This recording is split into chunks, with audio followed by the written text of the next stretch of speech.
বর্তমান অন্তর্বর্তীকালীন সরকার গঠন এবং শপথ নিয়ে সুপ্রিম কোর্টে পাঠানো রেফারেন্স এবং মতামত প্রক্রিয়া চ্যালেঞ্জ করে করা রিট খারিজের বিরুদ্ধে লিভ টু আপিলও খারিজ করেছে আপিল বিভাগ।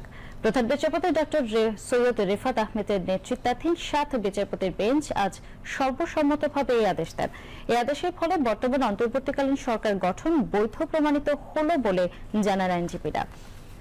লিভ টু আপিলের পক্ষে আপিলকারী সিনিয়র আইনজীবী মোহাম্মদ মহসিন রশিদ নিজে শুনানি করেন। অন্যদিকে ইন্টারভেনার হিসেবে যুক্ত হওয়া লেখক ফিরোজ আহমেদের পক্ষে শুনানি করেন সিনিয়র আইনজীবী ডক্টর শরীফ ভুইয়া। ইন্টারভেনার হয়ে আরও শুনানি করেন বাংলাদেশ বার কাউন্সিলের এক্সিকিউটিভ কমিটির চেয়ারম্যান সিনিয়র আইনজীবী ব্যারিস্টার রুহুল কুদ্দুস কাজল এবং সিনিয়র আইনজীবী মোহাম্মদ শিশির মনির।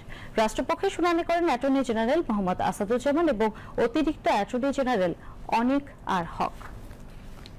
2024 সালের জুলাই আগস্টে গণঅভ্যুত্থানে আওয়ামী লীগ সরকারের পতনের পর রাষ্ট্রপতি দেশ পরিচালনার জন্য সংবিধানের 106 অনুচ্ছেদ অনুসারে অন্তর্বর্তী সরকার গঠনের বিষয়ে সুপ্রিম কোর্টের কাছে মতামত চান। সুপ্রিম কোর্টের আপিল বিভাগের মতামতের ভিত্তিতে প্রফেসর মোহাম্মদ ইউনূসের নেতৃত্বে অন্তর্বর্তী সরকার গঠিত হয় এবং উপদেষ্টাগণ শপথ নেন। অন্তর্বর্তী সরকার গঠন এবং শপথ নিয়ে রাষ্ট্রপতির রেফারেন্স প্রক্রিয়া চ্যালেঞ্জ করে সুপ্রিম কোর্টের সিনিয়র আইনজীবী মোহাম্মদ মহসিন রশিদ হাইকোর্টে রিট দায়ের করেন।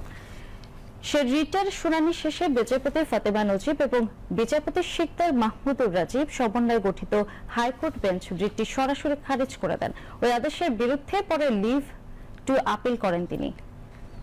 রিট খারিজের আদেশে হাইকোর্ট বলেন, এক ব্যতিক্রমী পরিস্থিতিতে রাষ্ট্রপতি সংবিধানের 106 অনুচ্ছেদ অনুসারে সুপ্রিম কোর্টের উপদেশমূলক মতামত গ্রহণ করেছেন এবং সেই অনুযায়ী ব্যবস্থা নিয়েছেন।